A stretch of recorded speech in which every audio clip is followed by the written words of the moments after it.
Hey guys, has this lockdown made you lose track of your fitness goals?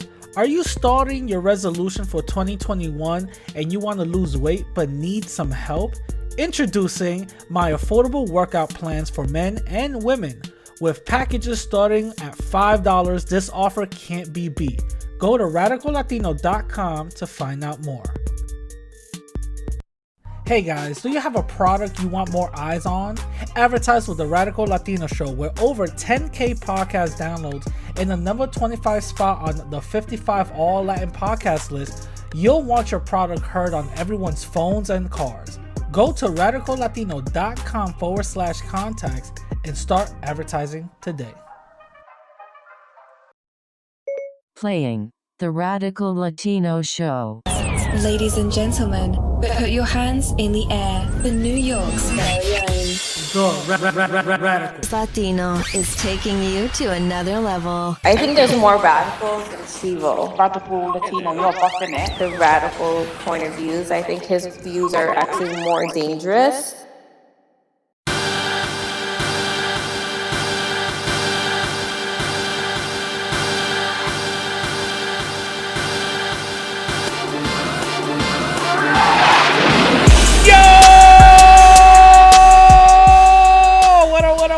What is your boy?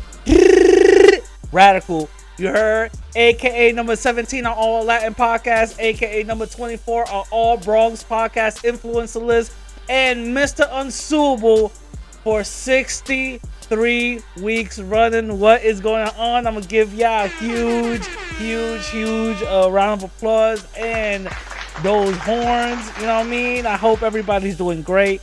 I hope everybody is doing good. I hope everybody's, this little lockdown is out of the whole way and everybody's all good. You know what I'm saying?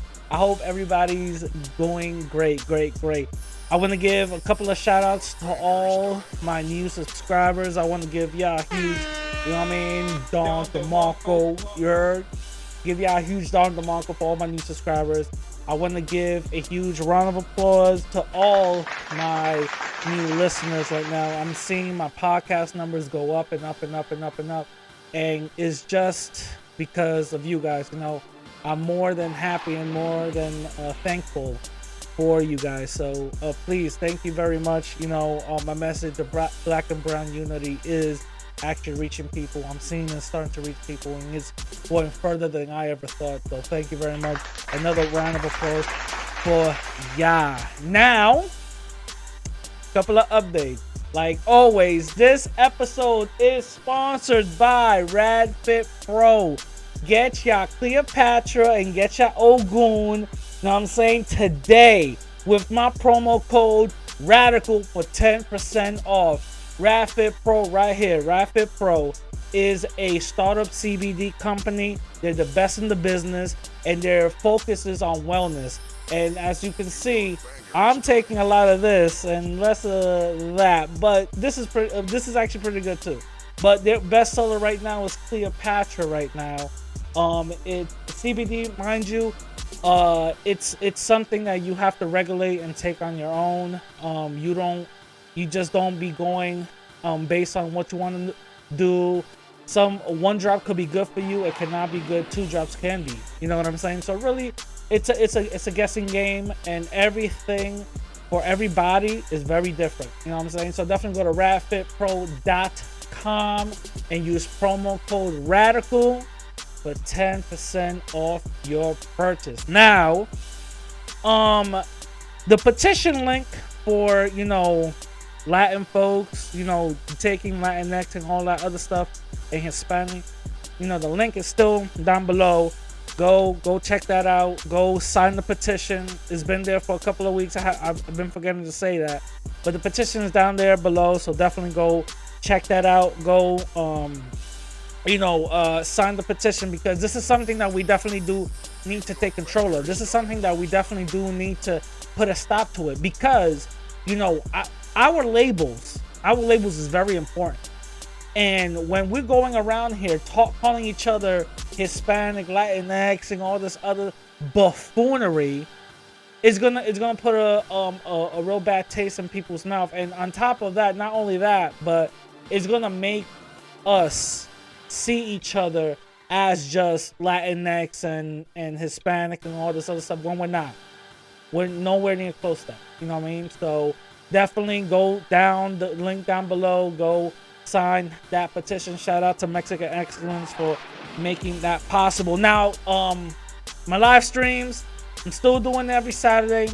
Last Saturday, it was about, you know, our black men punching bags for everybody. So it was a really respectful, you know, live stream. A lot of people participated. A lot of people that I didn't know came in. So definitely, if you guys want to participate in my next live stream, just go to my YouTube channels every Saturday at 10:30. Go check it out. I don't run my live streams like 5 hours, 8 hours like some people. No, I want replayability. You feel me?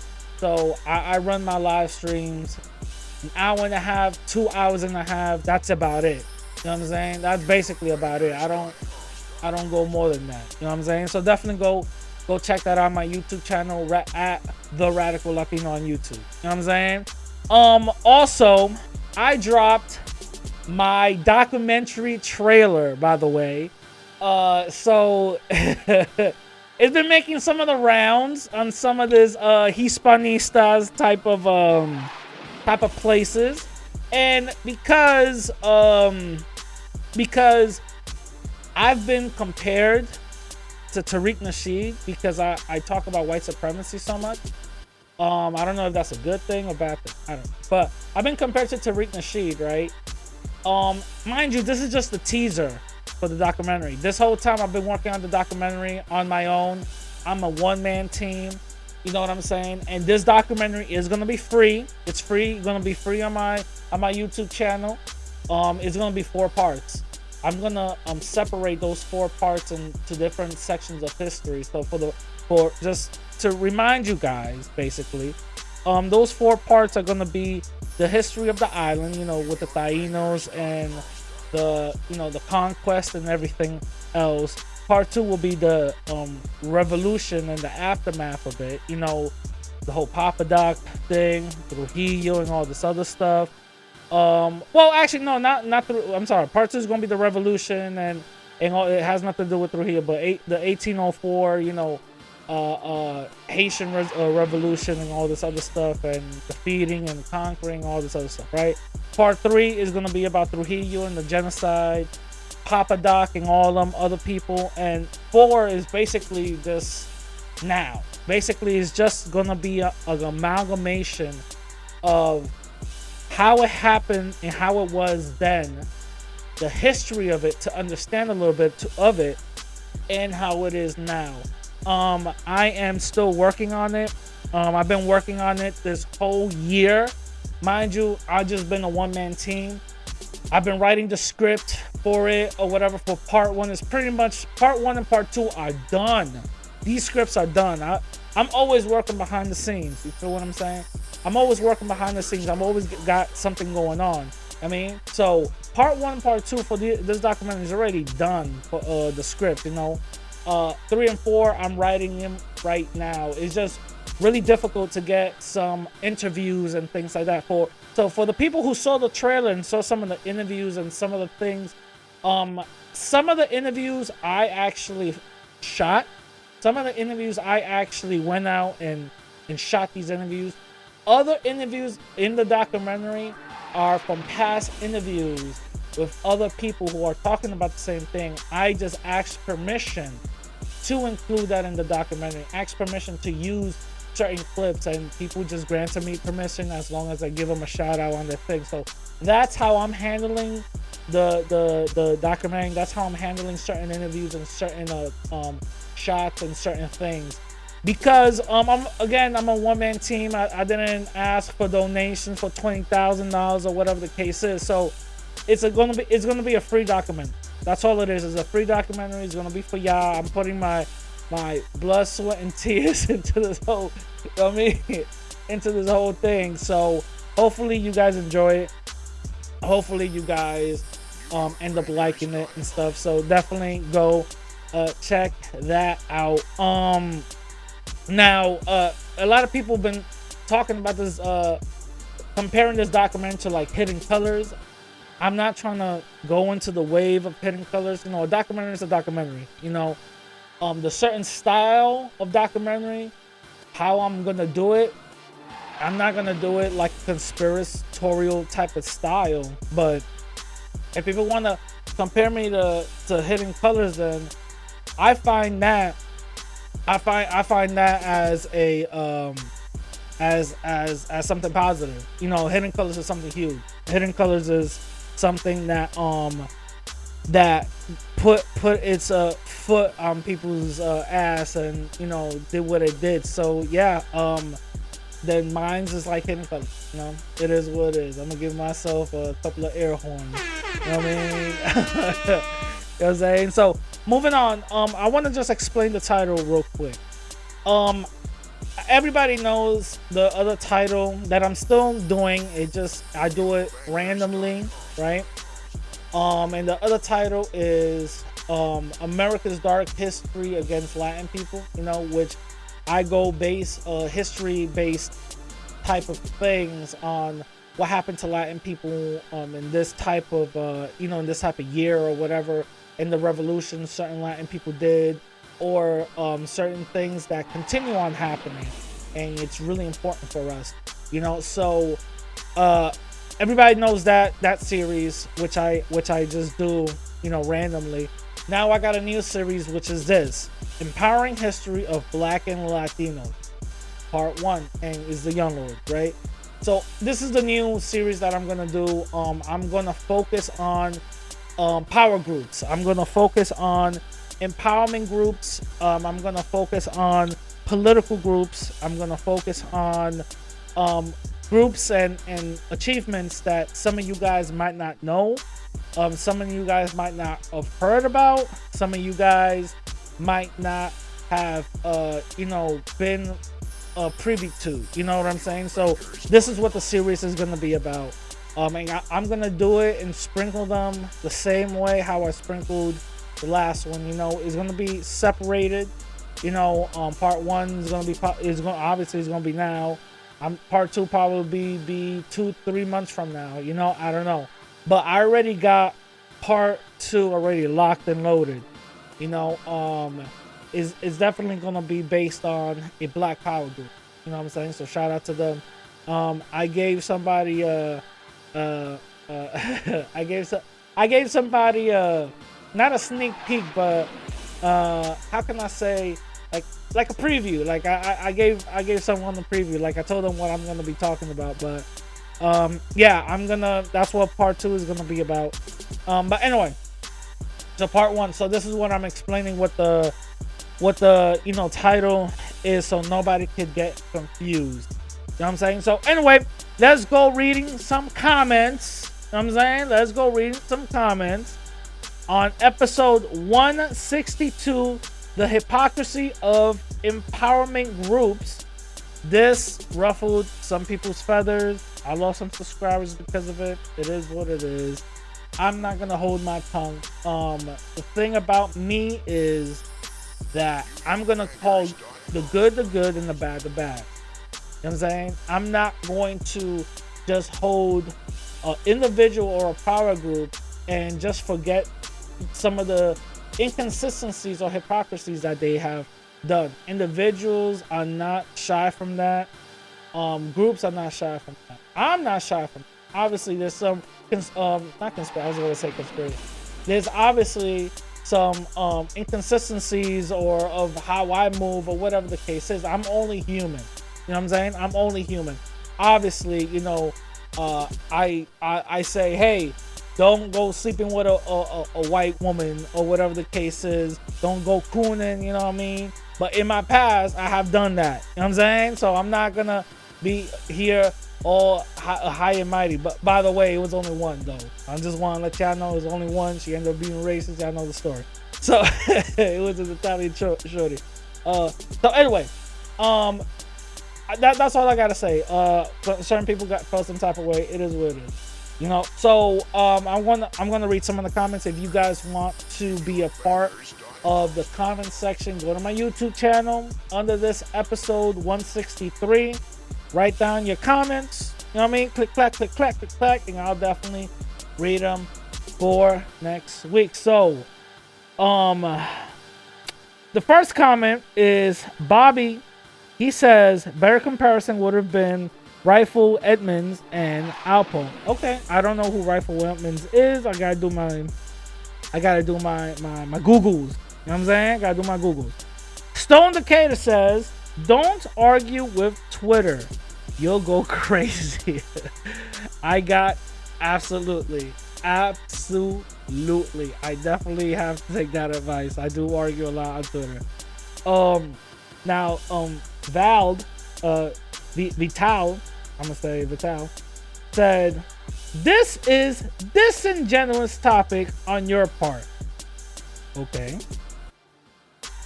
And you know good and well any Black Americans aren't on no Pan-African stuff anymore. Yeah, that was the point. I said it started, but it's not. Okay, cool.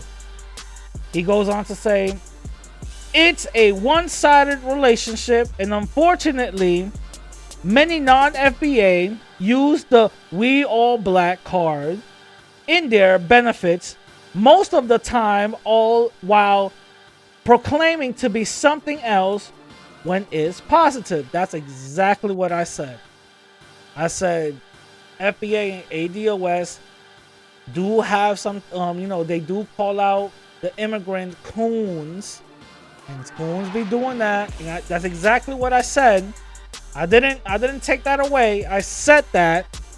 You know what I'm saying? I said that, but in that same breath, I also said that there's an inconsistency, because when you get a half FBA and half Caribbean or half something else, you know what I'm saying? They're not FBA anymore because of what their political or whatever affiliations is. You know what I'm saying? That's what I'm saying. That's all I'm saying.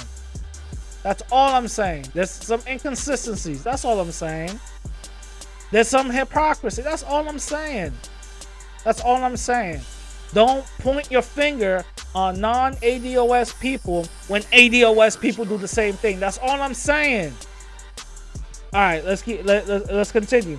He goes, this was a bit fraudulent.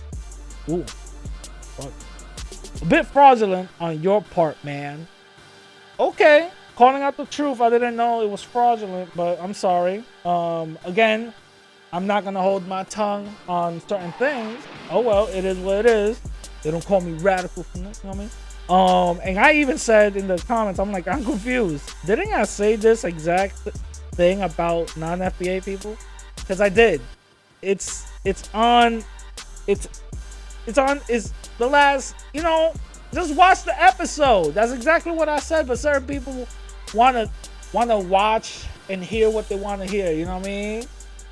It doesn't make sense. It doesn't make sense. So it is what it is. But if you got any other disagreements and comments about that episode, let me know on the comment section down below. I will definitely want to read your comments. You know what I'm saying? I will definitely want to read your comments. Okay, going into our first topic. By the way, all my topics are gonna have links down below, unless it's like just a rant or whatever the case is, or update to something. If I didn't write an article to it, it is what it is. But anyway, to our first topic. YouTube takes dislike but counts. My bad. Not the dislike button, but the dislike counts away. Oh my God. Was this stirred up a frenzy? YouTube takes the dislike count away. Oh my God. This is good. This is bad. So YouTube puts out a video talking about they did some experiments and they found out that taking the count of the dislike is good, because it hurts small creators, because certain people use that as a real life game to dislike bomb, a certain creator. And even though these videos do get thousands of views or whatever the case is, and the algorithm still pushes it, um, it kind of encourages other people to view it, but then go away from it because of the dislike ratio. And for a person that fights against racism, and you have some of these racist trolls dislike bombing majority of my videos, not only one. When I go into interviews, they dislike bomb the heck out of their stuff. So on and so forth. I see it happen. You know what I'm saying? I see it happen. And to me, because I've been a victim, you know what I mean? A white friend. To me, I see this as a good thing. Yeah. Whenever I upload a video that's premiered or anything, there's a weird glitch in my thing. For some reason, the dislike counts, or this dislike thing is not there. It comes back after a week or whatever the case. But it doesn't happen when I upload videos. When I upload videos, that's just a frenzy. It is what it is, right? But when I upload my thing, but I have seen that YouTube does remove those dislike bombs sometimes, not all time, sometimes. But when those dislikes and the likes are out, right? Those dislike bombs only come very few. You know what I'm saying? So I have seen that. So I think this is a good part on YouTube, because there are racists out there. There are bigots out there that take advantage of these little social platforms and come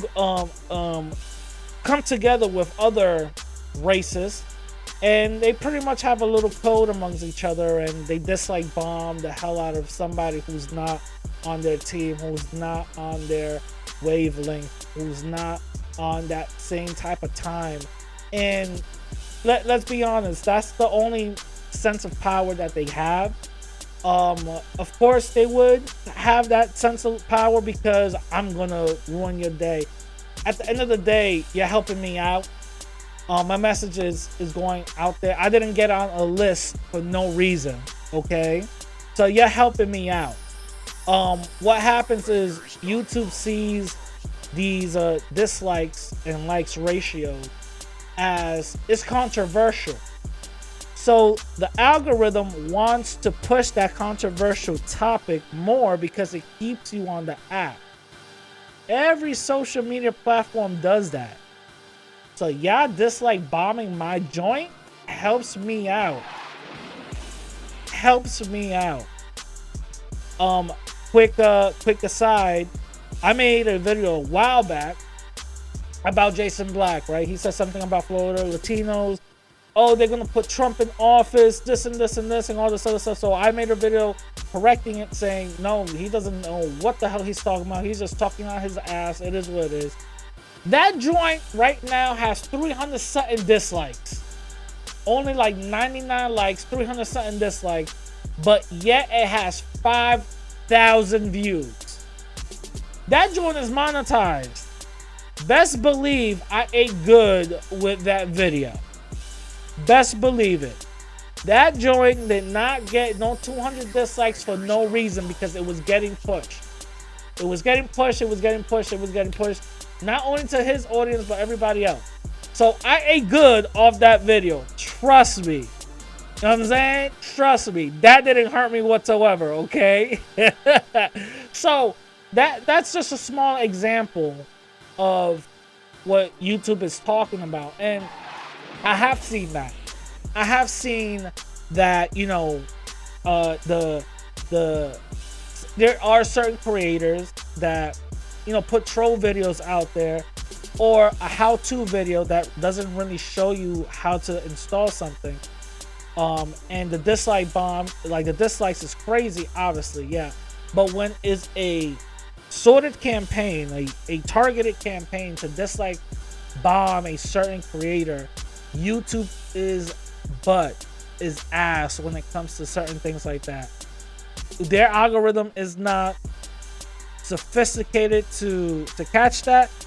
They could catch a copyright video by somebody humming the same frequency or chorus to a song, automatically blocked, copyrighted and all this other stuff. But yet, those dislike bombs from bots and these trolls with 27 something accounts, you know what I'm saying? Because let's be honest, it's like the same 5 or 6 people that do that. Let's keep it real. They can't figure that one out, right? The copyright thing, they got that smash. The dislike thing, they can't figure that one out. People making troll accounts of other people, they can just we're just lost. They can't figure that one out, right? That's weird. Anyway, all I'm saying is that doesn't make sense. I'm saying it just doesn't make sense. I'm definitely for the removal of the dislike counter going away, because of my personal experience. If I did not have this personal experience, I think I will probably still be okay with it going away. So yeah, I'm totally fine with it. Get it out of here. Because at the end of the day, it's going to show some of these trolls. Y'all don't got no power. You know what I'm saying? Y'all don't got no power. Y'all just mad little incels in your mom's basement. At the end of the day, let's keep it real. Let's keep it real.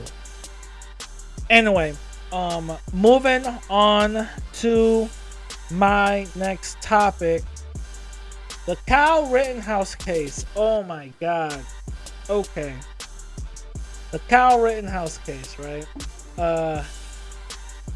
Where do I start? First of all, the trial is a goddamn it, right? It's all over the place. They are setting this whole thing up to have this kid walk. Let's keep it real. They're setting this whole thing up to have this kid walk, right? Yeah, everybody, I'm not even gonna go into the whole. Y'all should know who Kyle Rittenhouse is and what he did, right? Shot 3 people, killed 2, injured 1, right? Bicep blown off. Bow! Get out of here. You'll never lift groceries again, homie. Out of here, right? So goodbye. See you tomorrow. You know what I mean? my man will never do a chin up. You know what I'm saying? Anyway, so bicep blown off, right?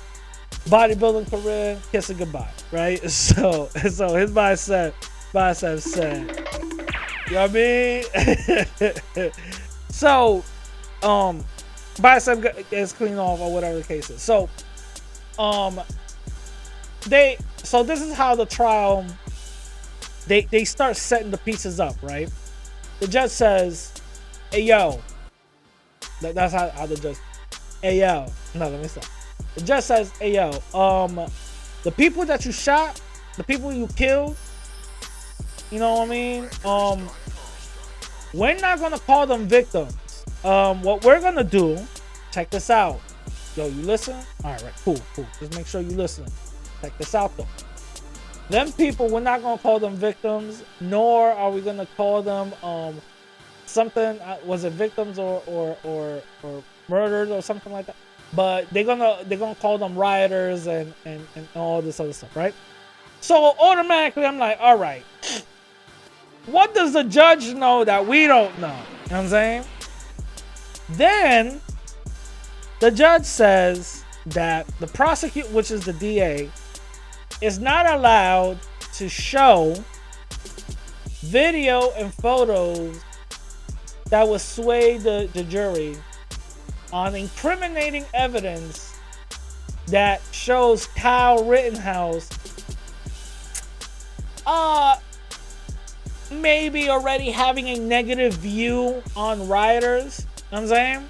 So he already sets the roadmap to like, yo, I'm gonna have this kid walk. Now let me pause for 1 second. Let me take a look at this kid. No, let me stop. Let me pause for 1 second. All right, check this out. this whole the reason why Kyle Rittenhouse is viewed as a hero for the most part, for the majority of the people that see him as a hero. This is not for everybody, but this is for the most part. And don't relax. Don't. I mean, I'm gonna go in a little bit, right?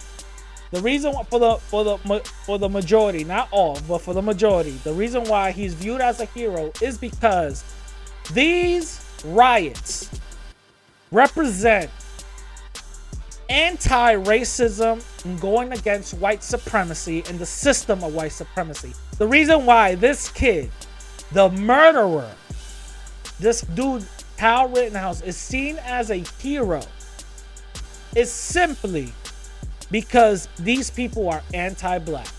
Let's keep it real. Let's keep it real. These protests were worldwide. These protests were worldwide. People rioting and looting, and some people, they have different agendas. Other people were just done with the whole mass mandate stuff. Like, I'm done with it. We need to come out. We need to end this. It was a way to release it, right? I'm not gonna get into the whole why did they allow certain rioters or cities to, and they told the cops fall back. Stop. So they had to release this type of, I get it. And the other ones were dead ass, like, yo, we're rioting because we're sick of the injustice that black people are facing. Mind you, this has all happened damn near the same time. Ahmaud Arbery, he was jogging, you know what I'm saying? Then it was Breonna Taylor, and the last straw was George Floyd. When that happened, everything broke loose or whatever. And everybody was talking about these riots. Yo, these riots are crazy. These riots, cities were on lockdown. They had curfews. My phone, mind you, I don't live in the city. I go there. You know what I'm saying? I go there. My phone was blowing up. Yo, curfew, 8 o'clock. You know what I'm saying? All this other stuff. We all covered it. You know what I mean? We all covered it. So these riots were because, and some people took advantage of it, let's keep it real, but these riots were because of one thing only: going against white supremacy. The fact that the people were done with this, and a murderer, yes, I'm gonna call him a murderer, and a suspected white supremacist, I'm gonna explain all of this. This suspected white supremacist murdering kid, right, was seen as a hero because he fought back to the whole, Black Lives Matter type of thing. Black people already see negative in these people's eyes.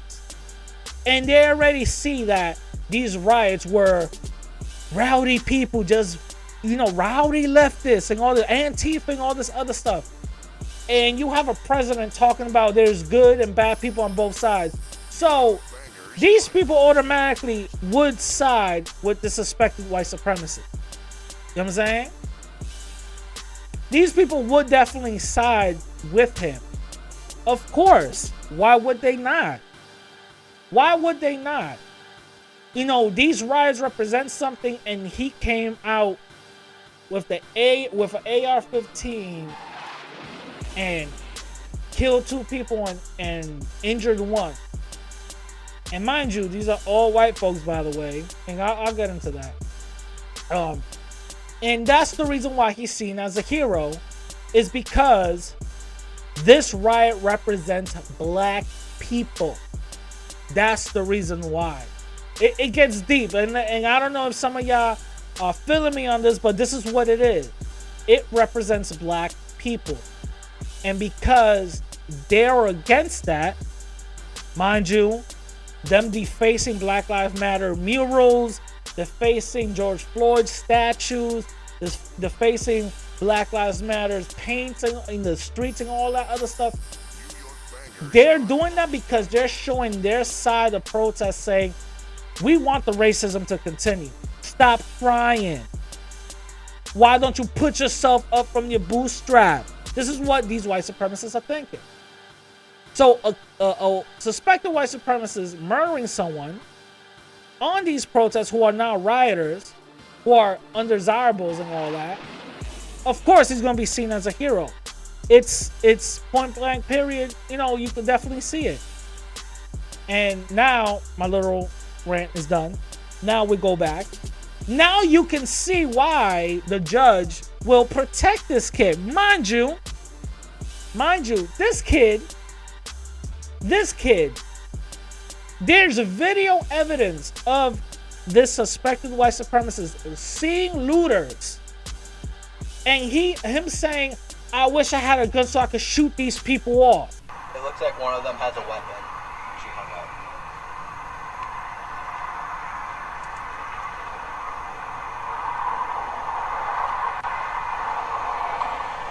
Bro, I wish I had my alright, start shooting rounds at them. I just played it. You heard it. I'll play it one more time. Bro, I wish I had my alright, start shooting rounds at them.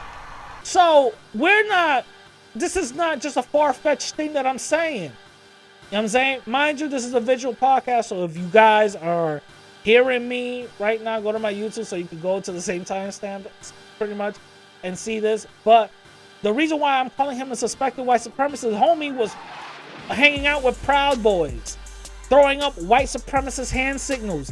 Yes, these are the photos.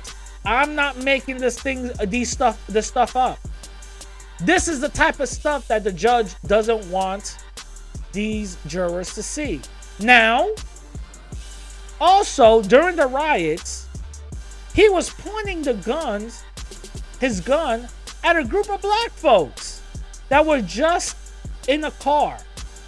He was pointing the gun and he was walking around thinking that he was, I'm the top vigilante. I'm a certified medic, also a firefighter. Mind you, got no certifications whatsoever. And even if he did, that does not mean that he's those things, all right? Let's keep it real. If you're a Boy Scout, that does not mean that you're going to go to NASA out of nowhere and just find the North Star and know how to navigate it to the moon. Let's keep it real, okay? So he was walking around here, putting out fires with fire extinguishers, talking about medic, yo, you need a medic, and all this other stuff. Stop.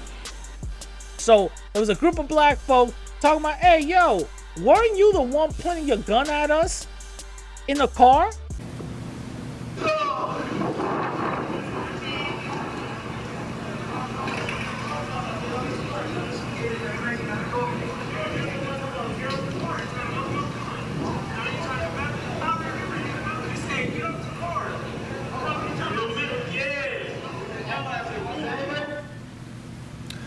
This is the individual who accuses you of pointing your gun at them, right?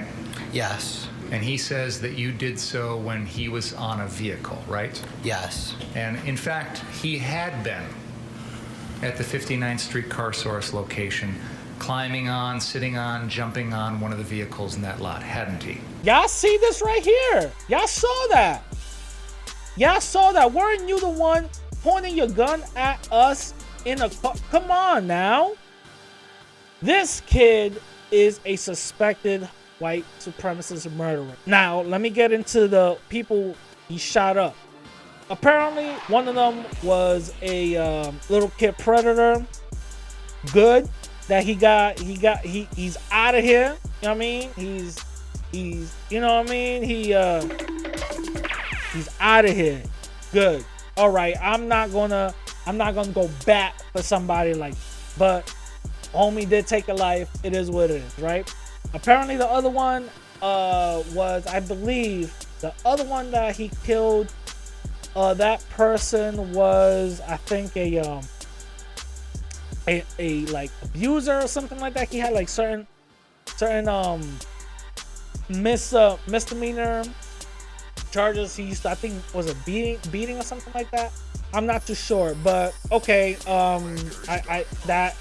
That doesn't necessarily mean that you're gonna go kill somebody, but it is what it is. But if you're gonna go down their path, okay, there's video evidence of Kyle Rittenhouse beating up his ex-girlfriend. So if we're gonna do that, let's do that. You know what I mean? Like, let's dig up everything if we want to go there. You know what I'm saying? This is just a perfect example of white folks putting their noses into everything and thinking that they're gonna get away scot-free because, hey, guess what? I'm white and no one should tell me what to do. You know what I'm saying? No, that doesn't work, homie. You know what I'm saying? Talking about he's a certified firefighter and a medic, and that's the reason why. Stop. And somebody said something very, very, I agree with it. And I'm reading this quote: nobody drives into a city with guns because they love someone else's business that much. That's some BS. No one has ever thought, oh, it's my stolen duty to pick up a rifle and protect that TJ Maxx. They do it because they're hoping to shoot someone. And that's 1000% true. That's how I believe that's true. I believe that's how I feel that. I think that's true. Homie went, mind you, let's look at the narrative for 1 second, right? Let's just look at the narrative for 1 second. His whole thing is that he went there to protect a car dealership, okay? I'm gonna go into the nuances of it. A car dealership that is known to rip people off. Not that one, I'm just saying car dealerships in general. A car dealership that is known to rip people off on some lemon type cars or even messed up cars, right? With high interest rates. Okay, a person that is on the right and against government, I think that someone victimizing other people's financial liberties on high interest rates and giving it to the state and the oligarchies, don't you think that's something that you should go against? Okay, let's forget all about that, right? All right, cool. So that's his whole point. He was supposed to protect a car lot. Okay, cool. The car lot is here. Why, homie, all the way over here shooting people? It makes no sense. Homie went in there looking for trouble. When him and his buddies, I think his buddies, was it 2 or 3 of them, or whatever the case is, came across other people with rifles, he starts yelling out, friendly.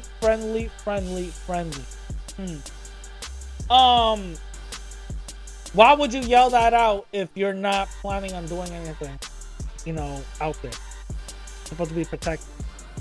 I would think that they're in the same mindset too. Isn't everybody friendly? Okay, whatever. Let's just keep it going, right? So he's walking around outside and away from the car lot. He's walking around, bandaging people up, giving people band-aids on these little cuts and all that other stuff. Putting away garbage fires. Okay. He does all of that, right? Car lot's still over there. He's doing all of that over here. Okay, cool. Gets into a little scuffle or whatever the case is. Shoots people. Mind you, he was on the stand. Not one damn tear came out. Not one tear came out when he was up on that stand. Stop it. Stop it. Who are you lying to? You're not lying to us because we see right through it. Stop it. Alright? Stop it. Like I said, this whole thing is being set up to protect this murderous suspected white supremacist. And this is what I think. I believe Kyle Rittenhouse is a suspected white supremacist, and they're going to probably the jury's probably going to delegate, and we're not going to get the results until the night.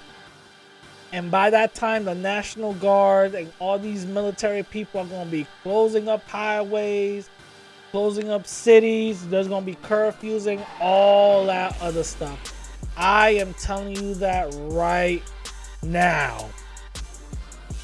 I am telling you that right now. So best believe. I'm just saying, best believe that is definitely going to happen. So anyway, tell me what y'all think. Comment down below if y'all agree with me, disagree with me, all that other stuff. Let me know down below. Okay. So moving on to our next topic. You know what I mean? Moving on to our next topic. Empowering history of Black and Latino. Young Lord. The Young Lords in 1969 formed in Chicago by Cha-Cha Jimenez, the organization known as the Young Lords, right? And the Young Lords were a militant Latino group which consisted of 35% of their members were Black, right? That consisted of majority Puerto Rican and Mexican, right? In the 1960s at the end, right? They were also labeled as the New Left, right?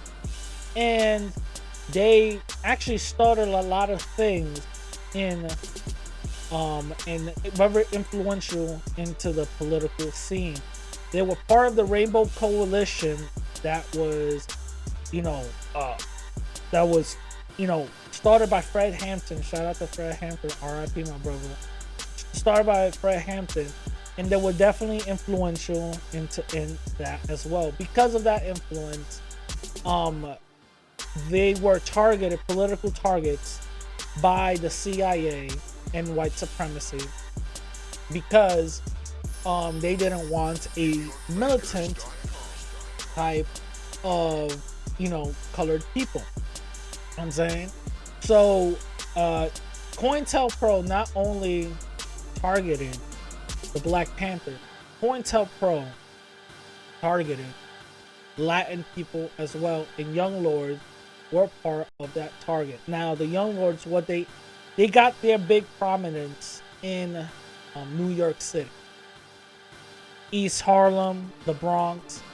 What they ended up doing was that they ended up advocating and making sure that everybody in the neighborhood, they were safe, right? They started off as any gang starts off, and this isn't any different from the Young Lords that started off, and they started off protecting everybody in the neighborhood from white gangs. That's basically what it is. Just like Black gangs started off, Latin gangs started off the same way, to protect themselves from white gangs who were terrorizing their neighborhoods, and not only their neighborhoods but their people in the neighborhoods as well. I read this book by Joanna Fernandez, and she breaks down the history of the Young Lords perfectly. She says because of this start of the Young Lords, a lot of things start to happen, right? Some of these Young Lords ended up helping people in the community based on hospital stays, having hospital the Declaration of Independence of hospitals and stuff, not having lead in the water system or whatever the case is. They actually were a part of that, and their big achievement was also sanitation. In New York, sanitation was a huge issue. So when they couldn't delegate with these politicians, when they couldn't delegate with these Democrats or Republicans, whoever was trying to run New York City, especially in the poor areas, And mind you, we're talking about East Harlem, which was pretty much at that time the heart of the city where a lot of people went. You know, they couldn't get certain people or politicians to even listen to them at that time.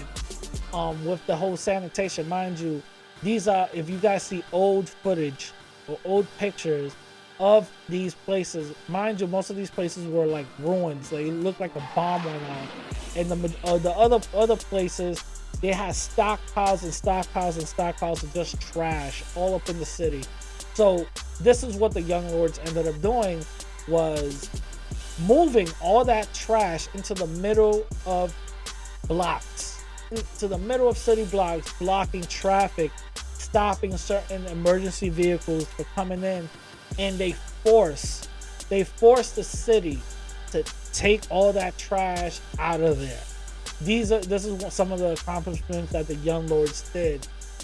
Another thing is they also were very instrumental into the part of free lunch and breakfast in public schools, in conjunction with the Black Panthers.